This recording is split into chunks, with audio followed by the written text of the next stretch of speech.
మేము తెలంగాణ దళిత బంధు స్థానంలో అంబేద్కర్ అభయాస్త పథకం తీసుకొస్తామని చెప్పిండు. ఎన్నికల మేనిఫెస్టో కూడా చెప్పిండు. పేపర్లన్నీ కూడా అట్నే రాసినాయి. కానీ నాకు పెద్ద మంది చెప్పిండు, అసలు ఇక్కడ ఈ బడ్జెట్ లో ఎక్కడ కూడా అంబేద్కర్ అభయానికి పుస్తకమే లేదు. మీ షెడ్యూల్ కులాలకు ఇచ్చిన బడ్జెట్ లో కూడా తెలంగాణ దళిత బంధు అని రాసి ఉంది. దానికి 2000 కోట్లు ఇచ్చిండ్రు. ఆ 2000 కోట్లు ఏ మూల సరిపోతాయి?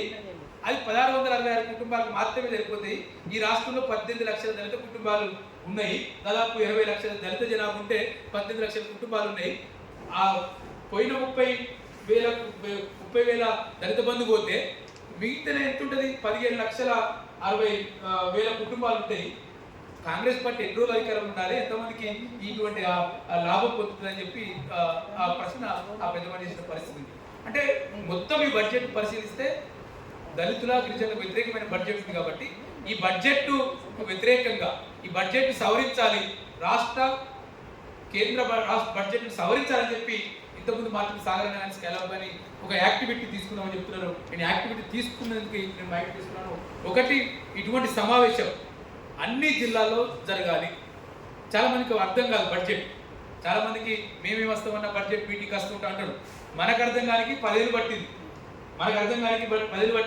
మన సీనియర్లను రాసి పంపమని చెప్తే ఇప్పుడు కూడా రాసి మనకు ఒక నోటు కూడా ఇచ్చే పరిస్థితి మన సీనియర్ మేధావులుగా లేని పరిస్థితి ఉంది.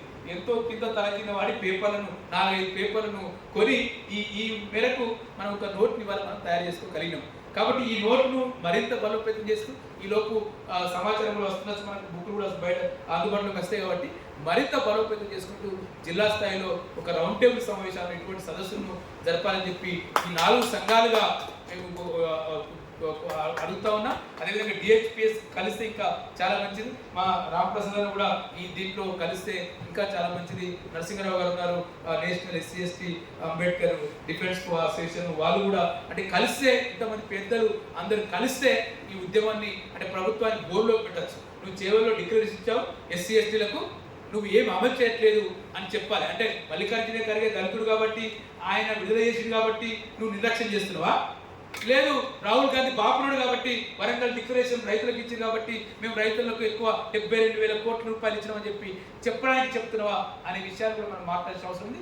రెండోది, కౌలు రైతులకు ఒక్క మాట కూడా మాట్లాడలేదు. ఎన్నికల మేనిఫెస్టోలో మాట్లాడింది కాంగ్రెస్ పార్టీ. PCC అధ్యక్షుడు హోదాలో రేవంత్ రెడ్డి సెప్టెంబర్లో ఒక్క బహిరంగ లేఖన విడుదల చేసింది. కాబట్టి కౌలు రైతులకు కూడా రైతు భరోసాను అమలు చేయమని చెప్పి వాళ్ళు మనం డిమాండ్ చేస్తూ ఇక్కడ ఉన్న చాలా జిల్లాలు ఉన్నాయి, సిద్దిపేట, వరంగల్, మన నల్గొండ, ఈ రకరకాల జిల్లాల నుంచి, రంగారెడ్డి, హైదరాబాదు, ఈ జిల్లాల నుంచి ప్రతినిధి ఉంది. కాబట్టి సూర్యాపేట, ఈ జిల్లాలు ఉంది. కాబట్టి నేను అధ్యక్షుడికి ఏమనుకుంటున్నంటే ఈ సమావేశం ముగిసే సమయానికి ఒక డేట్ తీసుకొని పోవడం, మొత్తం ఈ స్టేట్ టీం ప్రతిసారి ఇట్టే మాట్లాడుకుంటాం. ఎవరు పోరు దయచేసి మన SI శ్రీనివాస్ గురించి మాట్లాడుకున్నాం, మెదక్ పోయినాం, సిరిసిల్ల అనుకున్నాం, సిరిసిల్ల అనుకోనికి ఇంకోటి అయిపోయింది, అది కదా వెనుకబడ్డది. కాబట్టి బడ్జెట్ ఇది మనం దళితుల సంక్షేమం, అభివృద్ధి, రక్షణ సంబంధించి. కాబట్టి ఒక డేట్ వేసుకొని అన్ని జిల్లాల బాధ్యులు కాబట్టి ఒక డేట్ వేసుకొని మనం అంతా తిరిగితే తప్ప ఇవి అమలు కావాలని గుర్తుపెట్టుకొని చెప్పి ఒక డేట్ ఇవ్వాల్సిందిగా కోరుచున్నాం.